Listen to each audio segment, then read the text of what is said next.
सोचिए, साल है 1923, जगह है मिस्र।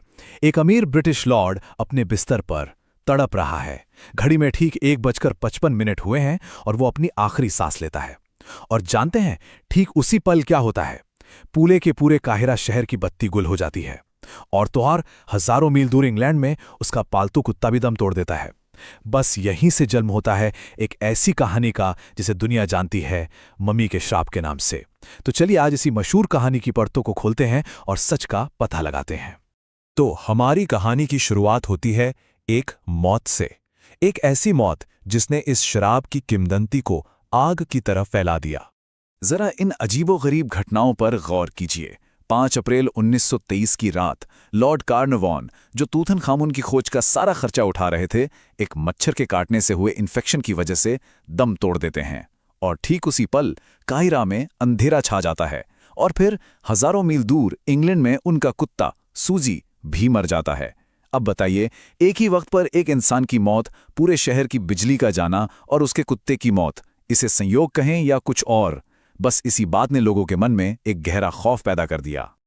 और फिर मीडिया ने इस आग में घी डालने का काम किया। हर अखबार में एक ही बात छपी थी कि मकबरे के दरवाजे पर एक चेतावनी खुदी हुई थी। मौत उसे अपने तेज पंखों पर ले जाएगी जो राजा की शांति भंग करेगा। बस यही वो लाइनें थीं जो दुनिया भर में सुर्खियां बन गईं और इस श्राप की कहानी को हमेशा के लिए अमर कर दिया। लेकिन कहानी यहीं खत्म नहीं होती। बात और भी डरावनी तब हो गई जब अगले 6 सालों के अंदर मकबरे से जुड़े एक एक करके कुल 22 लोगों की मौत हो गई। अब तो इस श्राप का डर लोगों के दिलों में घर कर गया था। अच्छा, तो इस मौत और ड्रामे को थोड़ी देर के लिए साइड में रखते हैं और थोड़ा पीछे चलते हैं उस अविश्वसनीय कहानी की तरफ कि आखिर ये मकबरा खोजा कैसे गया था। तो देखिए, इस खोज के पीछे का प्रेशर बहुत बहुत ज्यादा था। एक तरफ थे हावर्ड कार्टर, एक जुनूनी आर्कियोलॉजिस्ट, और दूसरी तरफ थे उनके स्पॉन्सर लॉर्ड कार्नरवॉन, जो सालों से अपना पैसा पानी की तरह बहा रहे थे, लेकिन हाथ कुछ नहीं लग रहा था। लॉर्ड कार्नरवॉन ने कार्टर को साफ साफ अल्टीमेटम दे दिया था कि ये फंडिंग का आखिरी सीजन है, मतलब करो या मरो वाली हालत थी कार्टर के लिए। ये उनका आखिरी मौका था। और फिर वो दिन आया 26 नवंबर 1922। कार्टर मकबरे के दरवाजे में एक छोटा सा छेद करते हैं। अंदर से हजारों साल पुरानी गर्म हवा का एक झोंका बाहर आता है और कार्टर के हाथ में मोमबत्ती की लौ कांपने लगती है। उनके पीछे खड़े लॉर्ड कार्नरवॉन से अब और इंतजार नहीं हो रहा था और वो बेताबी से पूछते हैं, क्या कुछ दिख रहा है? कार्टर की आंखें धीरे धीरे उस अंधेरे की आदी होती हैं और फिर उन्हें सोने की चमक दिखाई देती है। वो जवाब देते हैं, हाँ, अद्भुत चीजें। उन्होंने पहली बार 3000 साल से बंद एक मकबरे के अंदर छिपे खजानों को देखा था। ये वाकई इंसानी इतिहास की सबसे बड़ी खोजों में से एक थी। पर सवाल यह है कि इस खोज को लेकर जो शुरुआती हैरानी और खुशी थी, वो इतनी जल्दी दुनिया भर में फैले एक खौफ की कहानी में कैसे बदल गई? चलिए देखते हैं। कहानी की शुरुआत हुई एक अपशकुन से। हुआ ये कि हॉवर्ड कार्टर के पास एक पालतू सुनहरी कैनरी चिड़िया थी। एक दिन उसे एक कोबरा निगल गया। अब मिस्र में कोबरा को फ़ारो के शाही खानदान का प्रतीक माना जाता है। वहां के लोगों के लिए ये एक सीधी सीधी चेतावनी थी। उनका मानना था कि मरे हुए राजा के कोबरा ने बदला लिया है और अब कुछ बहुत बुरा होने वाला था। और फिर तो जैसे मौतों का एक सिलसिला ही शुरू हो गया। जॉर्ज जे गूल्ड, जो मकबरा देखने आए थे, अगले ही दिन बुखार से मर गए। जोएल वुल्फ की भी खजाना देखने के बाद तेज बुखार से मौत हो गई। लॉर्ड कार्नरवॉन के सौतेले भाई ऑब्रे हर्बर्ट भी 6 महीने में चल बसे। जिस रेडियोलॉजिस्ट ने मम्मी का एक्सरे किया, सर आर्चिबाल्ड रीड, उनकी भी अचानक मौत हो गई। कार्टर के सेक्रेटरी रिचर्ड बेथेल और फिर उनके पिता लॉर्ड वेस्टबेरी ने तो 7वीं मंजिल से कूदकर जानी दे दी। हर मौत को सनसनीखेज अखबारों ने एक ही नाम दिया, श्राप का एक और शिकार। तो ये तो थी कहानी, ये थे वो सारे इल्जाम। अब वक्त है इन संयोगों की गुत्थी को सुलझाने का और मिथक को हटाकर जरा सबूतों और तर्क की बात करने का। तो अब सबसे बड़ा सवाल, क्या ये श्राप वाकई असली था या ये सब सिर्फ मनगढ़ंत कहानियां थीं? तो सबसे पहले बात करते हैं उस श्रापित शिलालेख की।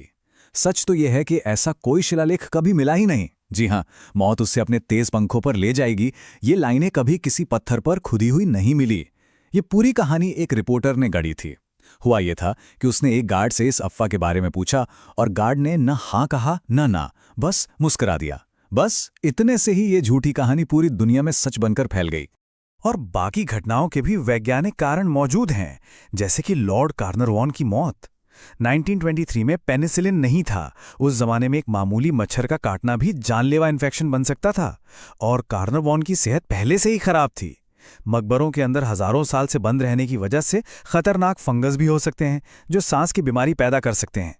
रही बात बिजली जाने की, तो 1920s के दशक में काहिरा में पावर कट होना एक आम बात थी, और उनके कुत्ते की मौत, टाइम जोन के हिसाब से देखें तो दोनों मौतों का समय भी आपस में मेल नहीं खाता। तो अगर श्राप की कहानी झूठी थी, तो फिर असली राजा तूतनखामुन कौन था? उसकी असली कहानी डरावनी नहीं बल्कि बहुत दुखद है। देखिए, मिस्र के शाही परिवारों में अपने खून को शुद्ध रखने के लिए भाई बहनों में शादी करने का रिवाज था, और तूतनखामुन के माता पिता भी सगे भाई बहन थे।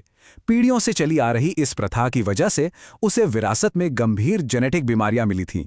तो एक ताकतवर और बदला लेने वाले राजा की इमेज से बिल्कुल अलग असली तूतनखामुन एक बहुत ही कमजोर और बीमार नौजवान था। उसे क्लबफुट नाम की बीमारी थी, जिसकी वजह से वो बिना सहारे के चल भी नहीं सकता था। यही वजह है कि उसके मकबरे से 130 से भी ज्यादा चलने वाली छड़ियां मिली हैं। उसे हड्डियों की एक दर्दनाक बीमारी थी, और सबूत ये भी दिखाते हैं कि उसे मलेरिया भी था। इन सब बीमारियों की वजह से वो सिर्फ 18 या 19 साल की उम्र में ही मर गया। और अब श्राप की थ्योरी के खिलाफ सबसे बड़ा और आखिरी सबूत। चलिए उन लोगों को देखते हैं जो इन सब के बाद भी जिंदा बच गए। अगर ये श्राप सच होता तो सबसे पहले उन लोगों पर असर होना चाहिए था जो मकबरे के सबसे करीब थे, है ना? लेकिन आंकड़े एक बिल्कुल अलग कहानी सुनाते हैं। लॉर्ड कार्नरवॉन की बेटी लेडी एवेलिन, जो मकबरे में घुसने वाली पहली महिला थीं, 78 साल तक जीवित रहीं। जिस डॉक्टर ने मम्मी की ऑटोप्सी की, वो 87 साल की उम्र तक जिए, और खुद हॉवर्ड कार्टर, वो भी 64 साल तक जिए। और यही बात श्राप की कहानी को पूरी तरह से खारिज कर देती है। वो इंसान जिसने मकबरे को खोजा, उसे खोला और राजा की शांति को सबसे ज्यादा भंग किया, यानी हॉवर्ड कार्टर, वो इस खोज के बाद पूरे 16 साल तक जिंदा रहा। जब भी कोई पत्रकार उनसे इस श्राप के बारे में सवाल करता, तो हॉवर्ड कार्टर का बस एक ही जवाब होता था, मैं अभी भी जिंदा हूं। और मजे की बात देखिए, इस श्राप की झूठी कहानी ने तूतनखामुन को असल में वो चीज दे दी जो वो हमेशा से चाहता था, अमरता।